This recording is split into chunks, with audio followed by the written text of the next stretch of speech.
Hello there, ladies and gentlemen, this is Spider, and welcome back to another review. And today we're taking a look at the Star Wars Vintage Collection, The Mandalorian, which is VC number 166. And this figure released back in 2019, and based on his appearance from Star Wars The Mandalorian. So, to get this review started, we'll take a look at the packaging. Alrighty, here we have the box. It's not really a box, but I'm still going to call it a box. At the top here, you got Star Wars The Mandalorian, you got the Mandalorian, you got a nice picture of the Mandalorian, you got the plastic bubble where the figure would go. On the back, you got some images of other figures in this line you can get. A whole bunch of words, and not a bio in sight. Ain't that sad. And that's pretty much it for this. On to the figure. And here we have the Mandalorian, or Din Djarin, or whatever you want to call this guy. And to get things started, we'll take a look at his articulation. He's got a ball joint at the head, which allows him to look a little bit up and a little bit down. Does have some nice tilting side to side, and of course he can look around. Shoulders can go that far out. It's not too bad. Can go all the way around. Get a swivel at the elbow, which is kind of tight. At the elbow, you get a pretty good bend. And at the wrist, you get a rotation. And it can go up and down. And some of the joints in this figure are really tight. Just kind of weird. I'm not used to having such tight joints in such a small figure. It's like, they're not so tight that it feels like you're going to break it, but it is a little tight. So you do got to kind of wear him down a little bit. He does have a ball joint at the torso, so you can get a little bit of a crunch, a little bit of an arch, and can get some quite nice side-to-side movement. And of course, you can rotate, but you do want to be careful of rotating that joint because you don't want to stress the strap too much to where it breaks, because that wouldn't be fun. Then at the hips, he once again has those strange hips where instead of the joint going across, the hip plugs directly up into the body. I don't know why they were still using that joint in 2019, but they were. So yeah, in order to make him kick forward, you have to rotate the leg and then bring it up and then rotate it again, and then you can get a bit of a kick and a bit of a kick back, and then get the leg back in place. And you can't do the full splits because of the side bits getting in the way, but you can do a decent split. Thigh swivel, and he does have a single jointed knee, but you can still get more than a 90-degree bend, which is very nice. And I think, yep, below the knee swivel as well. And at the ankle, goes down, goes up, rotates. So no ankle tilt, but that's fine. So overall, articulation on this guy is not too shabby. Like I said, some of the joints are a bit tight, so you will probably have to loosen those up. But overall, for a 3.75 figure, he has some quite nice articulation, and you can get him into some pretty good poses. Alrighty, now that we're done with the articulation, we can move on to the details. So we'll zoom on in here and take a good look at this figure. So at the helmet, it does have more of a gunmetal gray than a silver color, but that's alright. It's still nice and shiny, and it's got lots of nice, kind of like dirt, cotton, like the crevices of the helmet, which is very nice, because in those first few episodes, his helmet and armor was kind of dusty. So that does look quite nice. They also really nailed the shape of the helmet. It looks very, very nice. Really captures that cool Mandalorian look. There you guys, chest. It has lots of nice dents and dings in it, which are painted silver, and that looks quite nice. You got his belt, the All kinds of stuff. You got the little buckle there, which is painted silver. You get a shoulder. His arm. Blue triangle, which is painted very cleanly. He got his orange for the fingers. He has other shoulder, which is different. That shoulder pad, which apparently is from a shore trooper armor. I didn't even notice that and started looking at like guidebooks and stuff where it pointed that out. And I think that's really neat. He has gauntlet, his other hand. He has legs.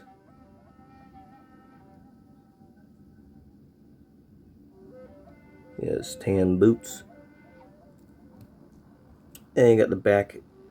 And you do have a plastic cape instead of a cloth one, which is fine for the most part. Doesn't really get in the way until you try and get the figure into some kneeling poses, which case then the cape kind of gets in the way because it gets, it points directly down, so you kind of have to like move it out of the way so you can get him into a kneeling pose. So yeah, it's like little reasons like that why I do prefer cloth over plastic capes, but for most poses the cape doesn't get in the way. But we'll kind of move that so we can look at the details on his back. Got some little scratches on there. Got the rest of the belt, or the strap. Got the back of his legs. And yeah, the figure is detailed fairly well, and I think they did a pretty dang good job.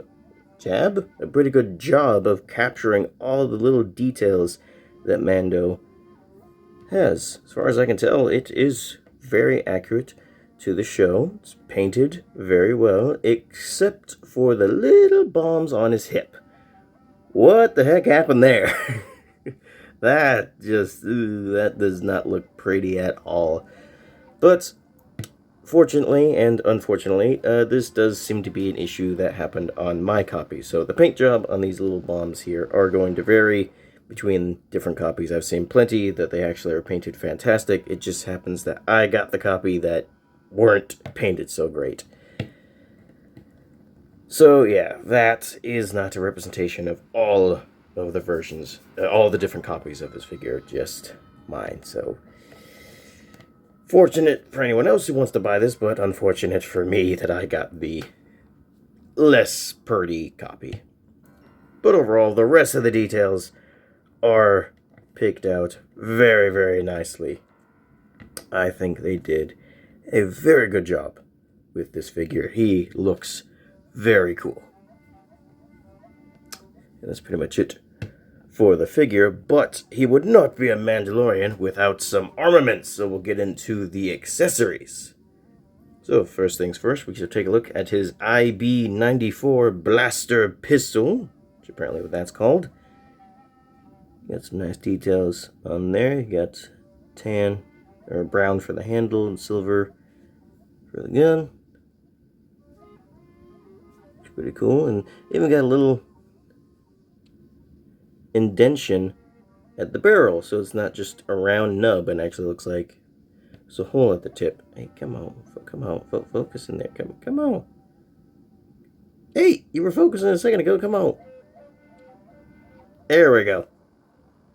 So you can see, I really love that they put that little indentation there, so it looks like an actual, gun barrel instead of just a round nub that a lot of blasters are left as. So very appreciative of that detail. And of course, the figure can hold the blaster. It's meant for this hand because it actually has the individual finger pointed out for the trigger. So you just put it in there.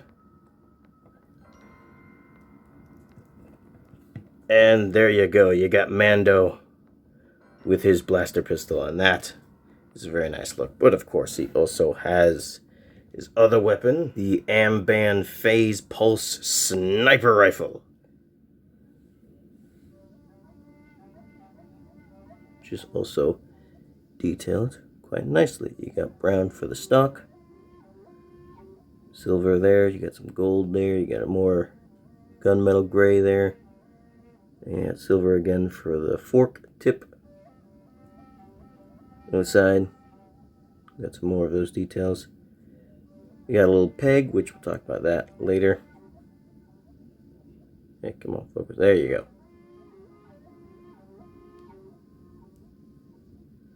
So yeah, got some nice detail on the sniper, and we'll get that in his hand.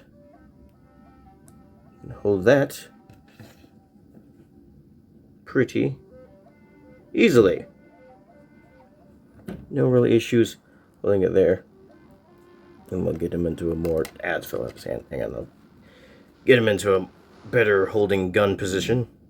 Those were words. There we go. Got him holding his rifle, and unfortunately you can't really bring it close enough to his face to where it looks like he's actually looking down the scope, which is unfortunate. You can only really kind of get him in like a hip firing position with the sniper, which that is unfortunate because, you know, it's a sniper. You're supposed to bring it up to your eye so you can snipe people with it, but him holding it like that does look cool. So it's not terrible, but it is kind of sad that you can't bring it all the way up to his face. And the cool thing is, both weapons can actually store on the figure. Figure on his hip, you got a holster for the pistols. You can just put that in there like that. Love that. Always love a functioning holster. And on his back here, he's got a little tab there. He's got a tab on the actual body and the strap. So you do have to line them up before you do, but you take that previously mentioned peg on the sniper and you just plug it on in. And that securely tabs it into his back. And that is not coming off anytime soon. Very nice, snug fit, but not so snug that you feel like you're going to break it trying to take it off, unplug it. So, yes, very nice weapon storage. Very, very nice. And I do like the accessories. They are quite fun. The only thing I think he's missing is maybe he could have also included a vibro blade that he did use a couple times in the show. I do wish he came with that as well, because we don't get a lot of vibro blades in action figure form, so that would have been nice. But I understand why they just included the pistol and the sniper, because those are the weapons that he is most known for. So I get it, but do really wish he came with that too. Yeah, that is pretty much it for the figure, so on to size comparisons. So to get things started, as always, here he is with a Lego minifigure, with the Pack of Destruction minifigure Mothra, and the Pack of Destruction minifigure Godzilla. Alrighty, on to some more relevant size comparisons. Here he is with the Star Wars Power of the Force Jawas. Here he is with the Star Wars The Black Series 3.75 Stormtrooper. Here he is with the Saga Collections Boba Fett. Here he is with the Saga Legends Super Battle Droid, because of his childhood trauma. Here he is with the Galaxy of Adventures Luke Skywalker. And finally, here he is with the previous review, Star Wars The Black Series, The Child. So, yeah, you can kind of get an idea of that scales. And, while, you know, he is a little too big, not a terrible look. Now that we're done with all that, it's measuring time. So, get out this measuring tape, set it up with the figure, and say that he is slightly under 4 inches tall. So, basically your average 3 3/4 inch figure. Go figure. So, that is pretty much it for the Vintage Collection 166, The Mandalorian. And overall, he's a pretty good figure.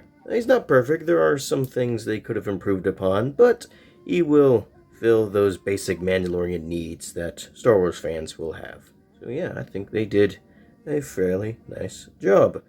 And if you wanted this figure for yourself, I don't really think it's in stock anymore, but on eBay it's going for around $15 to $20, which honestly, for aftermarket prices, is actually pretty good. I mean, I think it was like 12, maybe 13 bucks originally, so if you can find one for 15 bucks, yeah, that's a pretty good deal.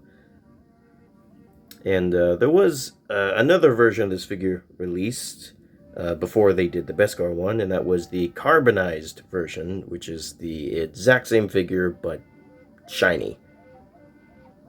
Yeah, I still don't get the point of the carbonized line in either Vintage Collection or Black Series. I really don't get what's the point of that line, because it is just figures, but shiny now.